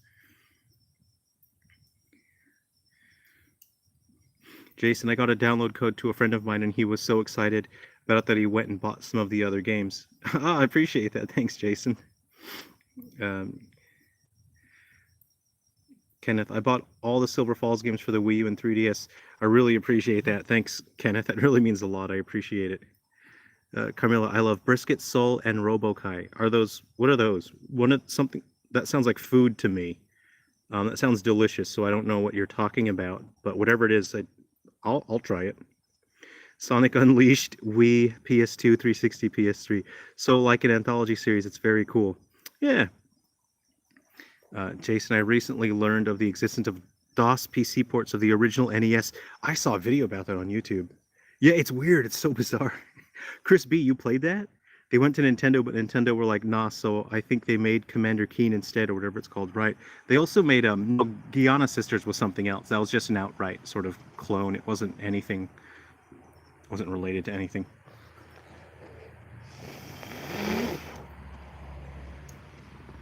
So, yeah, I did. Oh, right. Yes, of course. Soul Bad Guy, yeah, and Robo-Kai. Yeah, that's, sorry, I don't know. It's, you said brisket, so my brain just thought of something food related first.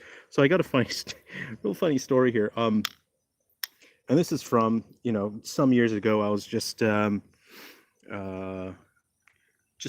of bar hopping with a buddy of mine. We were driving around just rural areas, mountain areas. I don't even remember where this was. This must have been around. It must have been around Knight's Ferry in California, and they got a couple bars there. You got the Riverside, you got the 50s Roadhouse. I quite like those places. So there's somewhere around there must have been a place, and the back of the bar there was a bonfire. People were just hanging out, and the bonfire had petered out. It was all just embers, and so I was sitting there. We just showed up. I was with my buddy. We just got our drinks. And, you know, we already got there. Everyone was already drunk. They were just having fun and hanging out. And a lady came up to us and she said, "Oh, the fire's gone out." So my buddy, he says, "Oh, there's some gas. lighter fluid here or gasoline. I'll spray some on there and get it lit. And I said, what do you? No, don't do that. You'll set yourself on fire. You'll burn yourself. You'll burn the place down. They said, oh, what do we do? And I said, well, the embers are still there, so you just put a fresh log on there, and then you give it some airflow. And they're looking at me like I'm a crazy person. So I, stacked a fresh log on the fire in the back of this bar, out in the middle of who knows where. I just lined it up, and I just gave it a bit of breath of fire, a little bit of, and then the whole thing just caught and ignited, and it turned into a blaze. And everyone there was in the back of the bar, and they were looking at me, and they said, "Oh, well, you know what? I knew he was Native American. What tribe are you from?" And I was like, "No, I'm not Native American." But for the rest of the night, no one would believe me. They just insisted I was Native American. I kept trying to convince them, "No, I'm not." Uh, but it just looked like I guess it looked like a cool party trick to them. I don't know.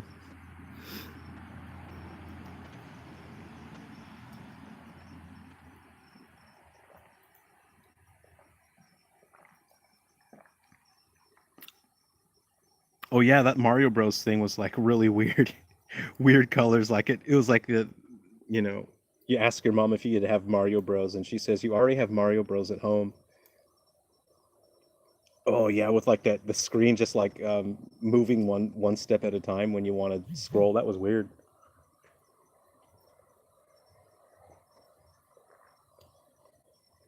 Apple juice break.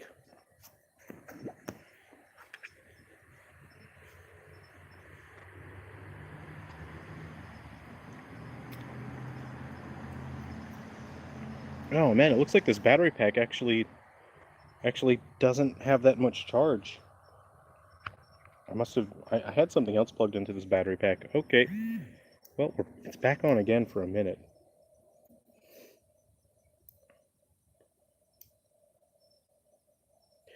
Kenneth, I'm really enjoying each game. I like all sorts of games. All the different styles are really refreshing and interesting. Oh, thanks. I'm really glad you're enjoying them. It was I knew that if I kept making the same style of game, it would just get boring. Because when you make a game in a consistent style, you have to elevate. You have to keep escalating every single game. So things need to be bigger and louder and more each game. And eventually, you're going to end up, if that's what you rely on for your game series, you're going to end up with something like Resident Evil 6, where it's escalated way too much. And I knew that I didn't want to take that route. And so for me, variety is greater than escalation. And so that was what I was aiming for. And if I did different genres, it meant that I could focus on different characters every time, and I could make that genre connected to that character's story. And whatever thing that character is dealing with, it could be related to the style of gameplay. So I thought that would be more interesting than just escalating the game every time. Crispy, I gotta move to a town like Silver Falls or Twin Peaks, one that doesn't have weird aliens and weird stuff though. Yeah, I have a special place in my heart for small towns like that. It's when I go on road trips, those are the kind of places I seek out, and it's just fun to hang out there. And in a way, I want the Silver Falls series to be that's a place where you guys can go. I always wanted it from the very beginning, and when I planted it, I wanted it to be a place where people could go. And that's you can't tell people that though. Like you can't forcefully explain to people what the appeal of your game series is going to be. So I just trusted that people would eventually decide for themselves what they like about Silver Falls.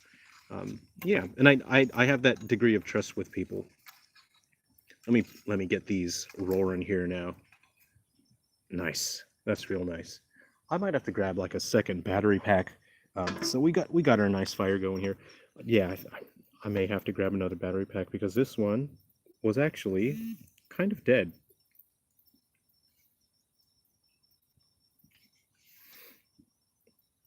I believe that was called Super Mario Bros. Special. Very special. It should have been called Super Mario Bros. Very Special.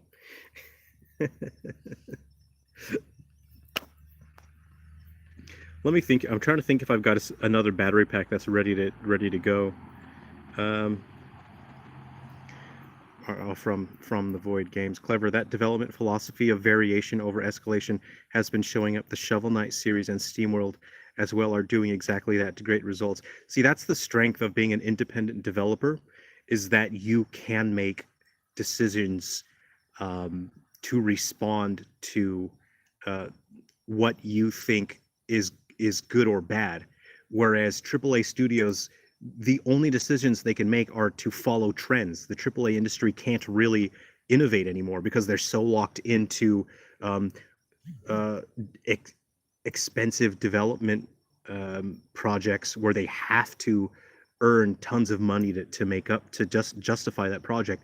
And so um, making a risky decision is not an option for AAA studios, and that's why they just follow trends. And it's kind of frustrating, but unfortunately, that's just how things are. We're lucky that we do have independent developers that can try different things, because to me, the most important thing about games is the experience, and that's what I focus on the entire time, is giving people a good experience, an interesting experience.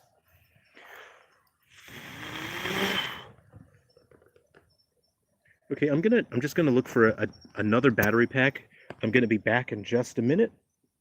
This battery pack is actually kind of dead. Be right back. Can you guys guard my apple juice? Just make sure nothing flies in it. Thanks.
All right, I'm back. Thanks. Thanks, everyone. It doesn't look like anything flew into my drink here. I got a fresh battery pack for my phone. Cool. We're charging here. Nice. Nice. Each Silver Falls game being a different style and format, but still has story and character continuity, is one of the best parts of the series. The potential for the series is unlimited. Crispy, I'd like to follow your philosophy of feeling over copying games as inspiration, although sadly, I think I fall into the latter category currently. I do feel I offer something unique, though. Well, everyone can offer something unique. The main the main difference between people is that some people have had more time to develop their ability to express that uniqueness, but everyone has it in them to bring something unique to the world and to the people around them.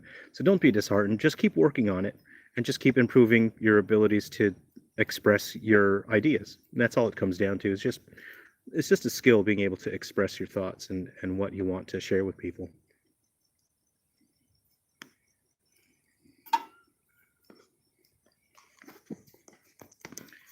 Cool. Here we go. And to me, what I thought would be super exciting. So for me, I always found it really exciting to see characters that I like, but suddenly in different genres. And kind of that appeal comes from, the first time I saw um, like Jill Valentine in Marvel vs. Capcom 2, or when we saw Cloud Strife, Tifa, Lockhart, and Sephiroth. I don't know what's his last name. He sounds like he'd be like Italian or something.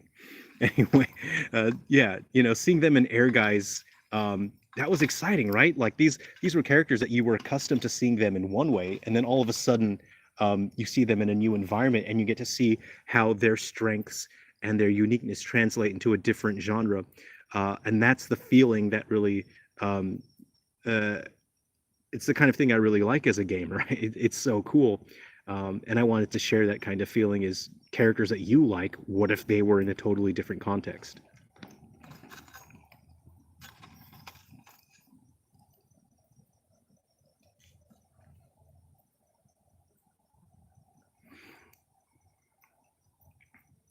Kenneth, I can see you making a Silver Falls VR game or experience using Unreal 5 so it looks nearly real. One of your creatures getting all up in your face would be quite the spook. I would love to do a VR game. I'll tell you something special. The framework that I used for Ruby River is called the Moose Stake framework, and I actually started building that framework for VR, but I didn't have hardware good enough to really develop the ideas that I had. I was sort of doing it on the Samsung Note 5, and it was too choppy. The frame rate, I couldn't get it to run well enough. So I kept refining the framework, and I just moved it like only a small portion. Oops. Sorry, everyone. My phone overheated again. Oop. Sorry, I forgot to hold the ice pack over my phone, and I'm sitting too close to the fire, so my phone actually just got too hot, and then it turned itself off again. Sorry about that. I've got a new ice pack now, so I can use it as a heat sink. Genova from the Void Games. That's right. It should be Sephiroth Genova, shouldn't it?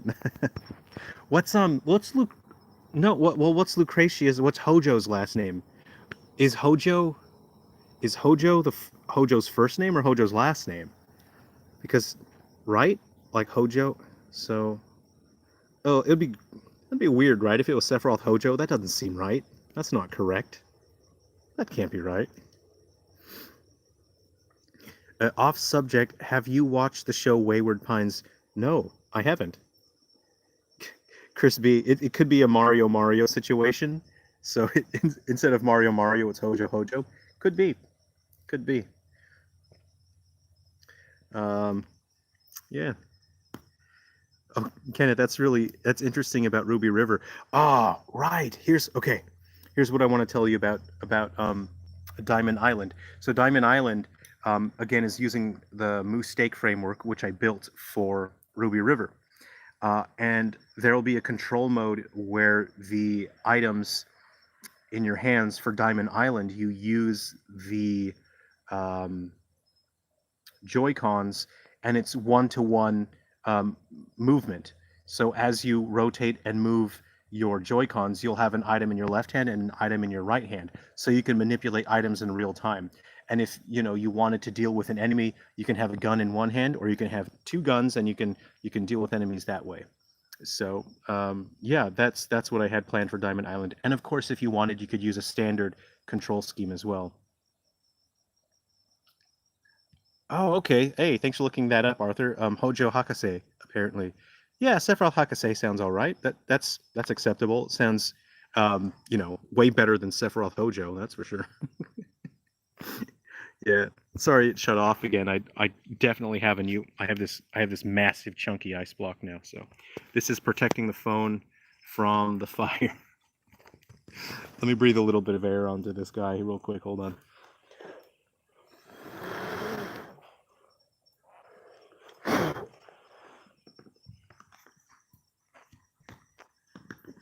Yeah, that I've never even thought about it. I never thought about Hojo's last name before. These are the things I like to think about that sort of keep me up at night. Is, oh no, what was Sephiroth's last name?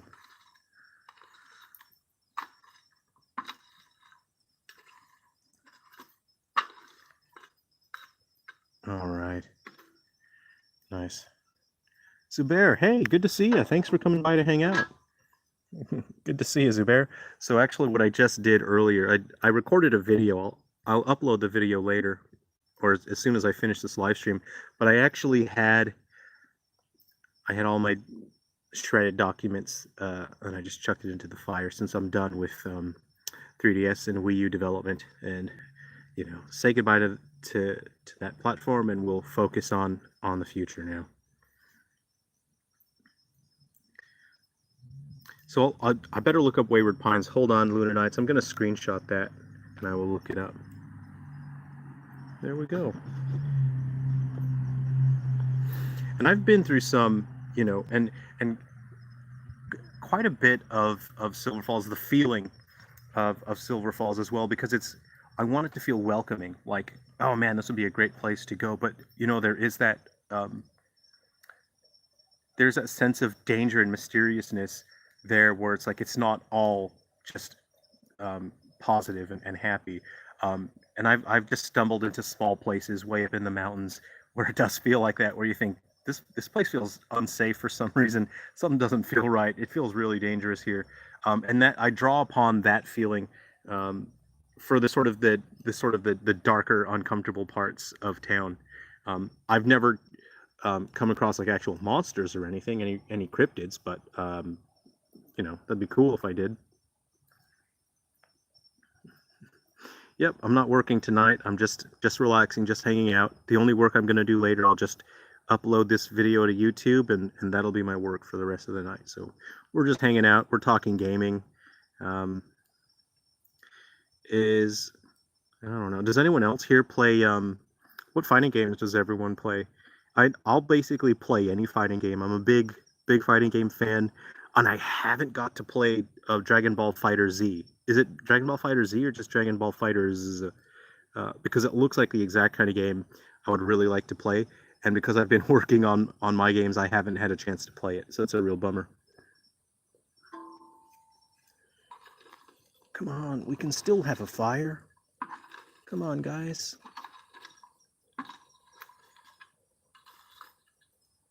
This might be it.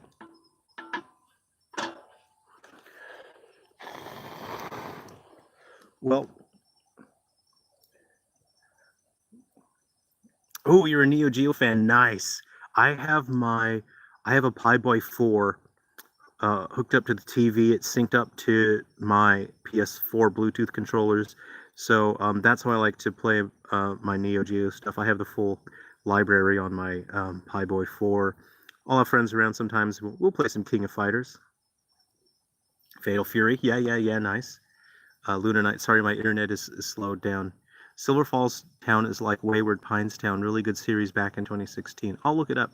Carmilla, you play some Guilty Gear, bit of King of Fighters. Nice. Crispy, Guilty Gear is so hard, although I love the games. Yeah, every series has its quirks. I really like Tekken because you can be extremely good at Tekken. You can have been playing it for your whole life, and then your kid cousin can come over and button mash in Tekken and kick your butt like 5 matches in a row. That's what I really like about Tekken.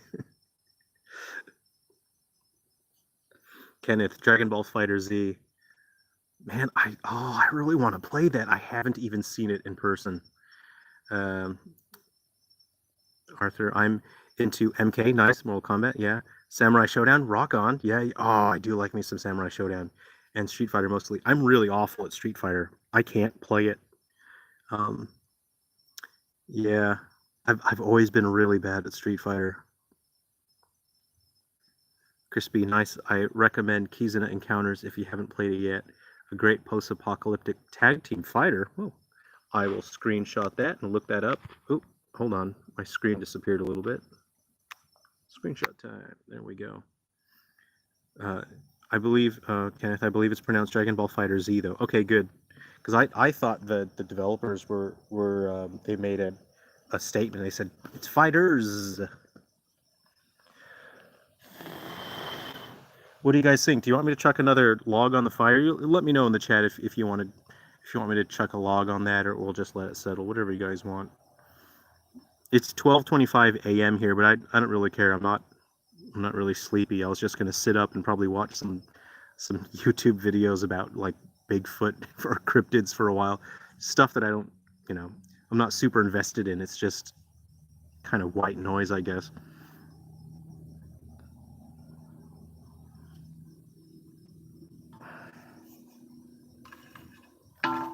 Yeah, so I'll keep an eye out. I might make an announcement within the next couple of weeks, but there's a good chance that I might bring Diamond Island to the Switch pretty quickly, and that's primarily because people have been asking to bring Ruby River to the Switch, and they wanted that kind of experience. So Diamond Island will build on what Ruby River did, but just, you know, be big and different in its own way. There's something over there. There's a creature over there. Okay, that's like a big sounding creature. What is that? Hello? I'm not a fan of what's happening over there. There's like a creature clumping around over there. Where's my light? Uh-oh. Hello? Yikes, I just made a jab at Bigfoot, and I don't know where my light is. Hello? Guys, I don't know where my flashlight is. Hold on, I have my phone here. Hello? Okay. I don't know. Whoa!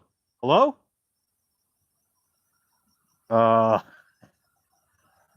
What was that?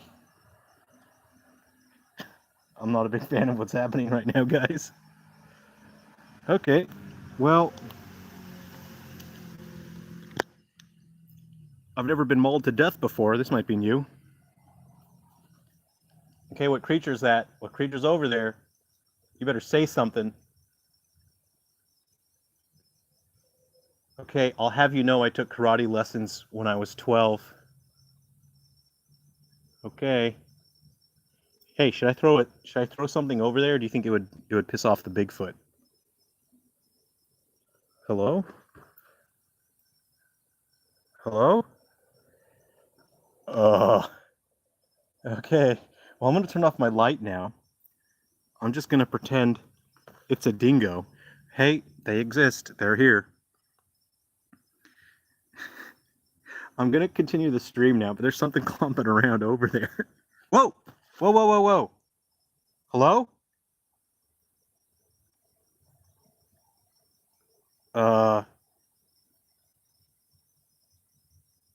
Hello? Okay.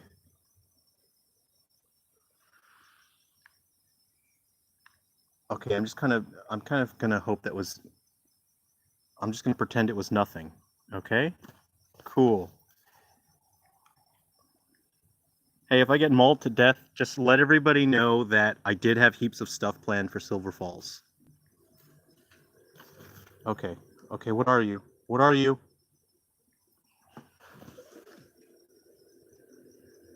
Hello? Okay. It's okay. It's probably gone, maybe. I don't like that. I don't like that at all. Okay, I'm gonna get back to the chat now. Navy Spiel, hi, how's it going? We were just hanging out with the bonfire, and now I kind of feel like I should probably just put another log on the fire now. Okay, give me a second. I'm just gonna go grab a log. I'll be right back. Nobody. I'm gonna be back, and if I'm not back, then it means I got mauled to death.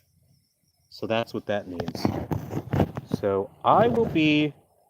Hopefully, I'll be right back. And if not, it's been nice making games for you all. I guess I've been mauled to death. Okay, hopefully I'm back soon.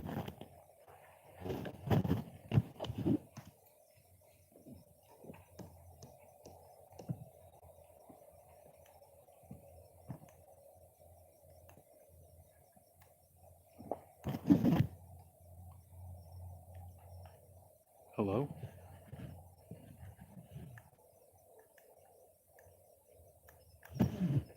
Hello? Okay. What was that?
Okay. All right, I'm back. Whew. Sorry, everyone. Okay, what do I got here? I got I went and grabbed one of my knives here. Grabbing my hunting knives, just in case. That's going to be here within reach, I hope. Okay, I'm still alive. Anyone else hear that? No, sorry, there was noises. I don't know. I don't know what that was. I think it's gone. Maybe. Can I turn this on? Ooh, okay. Oh, I gotta. Okay, see, I grabbed one of my knives. This guy. This is a Jeep, I think, limited edition Jeep. Got this guy here. Let me try and get this fire stoked. There's something over there. I don't know what it is. So hopefully it's not a big deal. I gotta plug this into. My phone's dying actually. Oops. What if I just plugged it in? Is that cool? I'm charging off my laptop now. Okay. Thanks everyone. I'm gonna catch up with the chat now. Okay. I haven't been mauled to death yet, which is pretty good. Oh yeah. I'll just grab one of my knives here. Yeah. That's a Jeep. Okay, see this guy's smoldering here. So he probably wants to light. This bit of wood is a bit wet though. I'm not sure if he wants to light or not. So I'm gonna go ahead and just try and get him going, and we'll see what happens.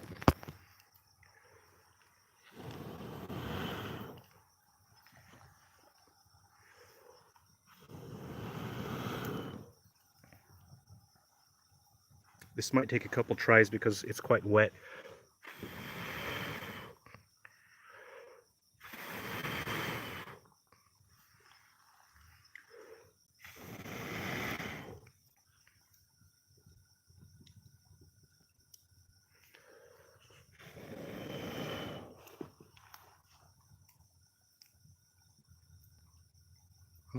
I might grab something to use as kindling here.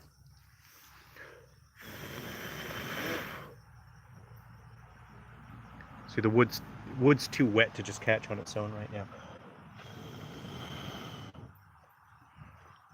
I'll be back in a second. I'm just gonna grab something here. Be right back.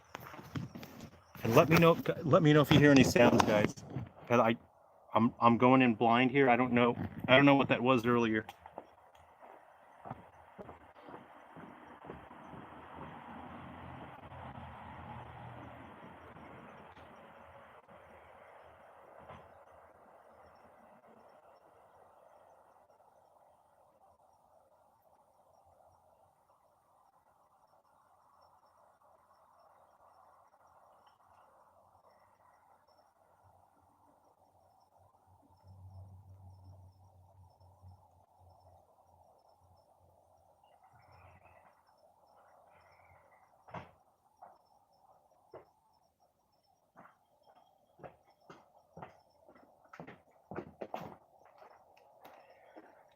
All right, here's what we're gonna do, right?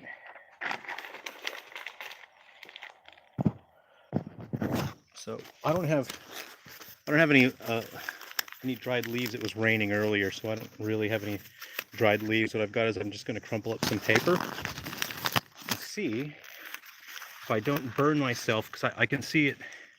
I can see it wanting to light just down there. Ooh, that's spicy meatball. I better make sure to use my ice pack. See, I got my ice pack here. Ooh, my phone's gonna overheat. So what I want to do is hopefully just use this kindling to get the enough of this log dried out. But if it doesn't catch, that's all right. We'll just leave it the way it is.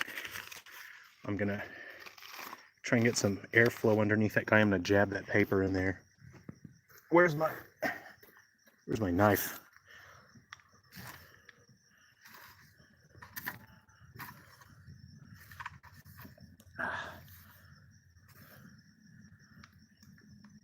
Yeah, that burned a little faster than I wanted it to.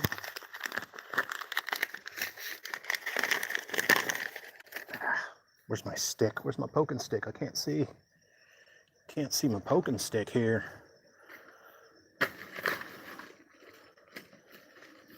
Nah, I've really mucked that up. I really mucked it up. Come on, catch. Thank you. Nah, I don't reckon this piece will dry out in time. I think it's not enough. We might call it here. If this piece doesn't light, I'll just leave it. Let's try this. A little paper there. That's not going to be enough. This isn't going to work. There's no way. I'm just going to try and make some airflow underneath. Oh, come on. Nah, there is no way.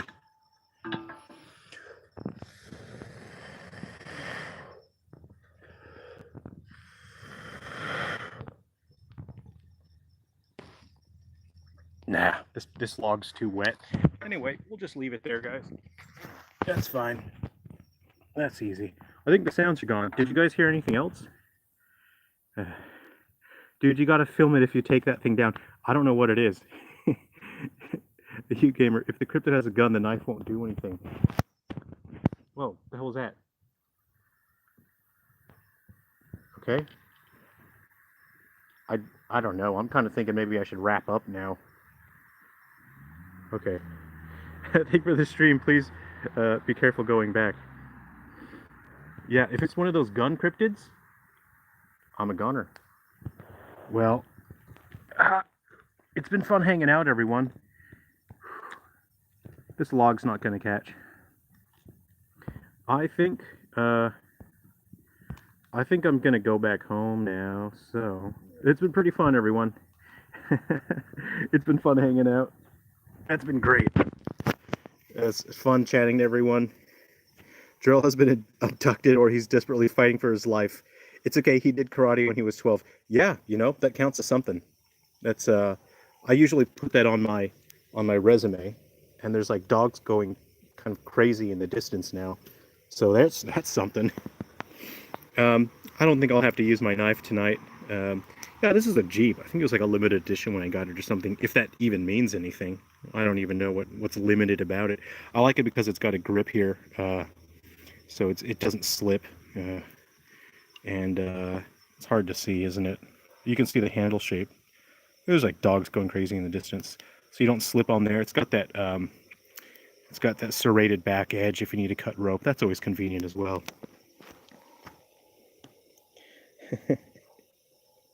All right, everyone. It's been nice. Yeah, great to see you, Arthur. Thanks. Take care, everyone. I'm going to head back to safety now because I don't know, there's some sounds out there. Take care, everyone. Be well. Oh, you won't be able to see me, will you? Okay. Whoa. What was that? Oh. Okay, I'm out of here. See you, everyone. Bye. See you. Goodbye. Take care.